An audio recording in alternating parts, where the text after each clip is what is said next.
Namaku Eni. Kali ini aku ingin menceritakan kembali cerita horor di sekolah tempat bibiku bekerja. Cerita ini mungkin tidak sehoror cerita lainnya, namun cukup merinding juga jika kita yang mengalaminya. Asteris. Seperti biasa bibiku selalu memanggil murid-murid yang masih main di kelas atau di lingkungan sekolah sambil menunggu dijemput oleh orang tuanya. Saat itu sudah pukul 16, semua guru-guru sudah pulang dan tinggal satu murid lagi yang belum dijemput.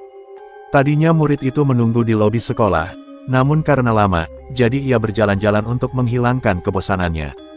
Bibiku saat itu sedang jaga di depan lobi sekolah, tiba-tiba orang tua anak itu datang dan menghampirinya.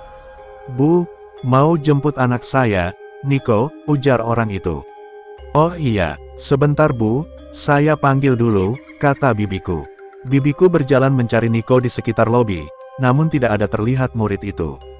Kemudian bibiku mencoba mencari ke lantai atas, mungkin ia bermain di kelas.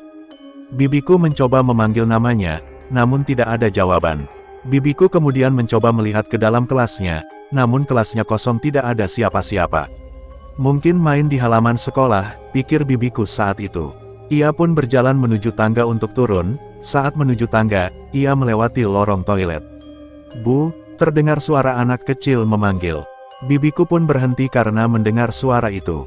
"Nah, itu dia," gumam bibiku sambil melihat kiri dan kanan mencari anak itu. "Mana ya?" gumam bibiku mencari anak itu karena tidak terlihat siapapun di lantai itu. "Bu," terdengar suara memanggil dari dalam lorong toilet. Bibiku segera menoleh dan melihat seorang anak berlari masuk menuju ruang janitor.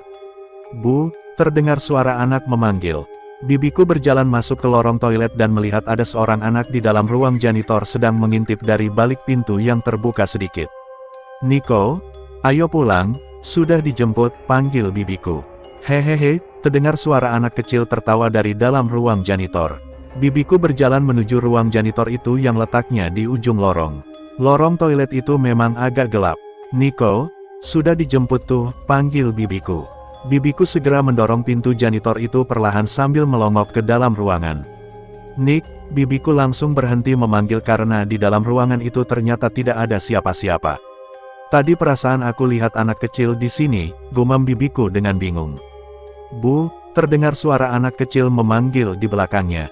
"Dek," jantung bibiku seakan berhenti. "Bu," suara itu memanggil kembali. Bibiku menoleh ke belakang dan matanya terbelalak melihat seorang anak berlari melewati pintu masuk lorong toilet. "Hehehe," terdengar suara anak itu tertawa. "Niko," panggil bibiku sambil berlari mengejar anak itu. Namun setelah sampai di pintu lorong, bibiku tidak melihat ada siapapun. Seketika bulu kuduk bibiku merinding dengan keadaan sekitar yang cukup redup dan sepi. "Bu," suara itu lagi-lagi memanggil. Bibiku menoleh ke belakang. Di ujung lorong kelas terlihat seorang anak berdiri sambil melambai-lambai memanggil bibiku. Lorong itu sangat gelap karena semua lampu dimatikan, sehingga tidak terlihat wajahnya. Kok anak itu bisa berdiri di situ? Padahal tadi lari ke arah tangga ini.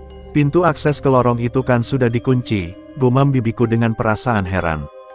Jangan-jangan, pikiran bibiku sudah mulai parno dan kakinya sedikit gemetar karena ketakutan.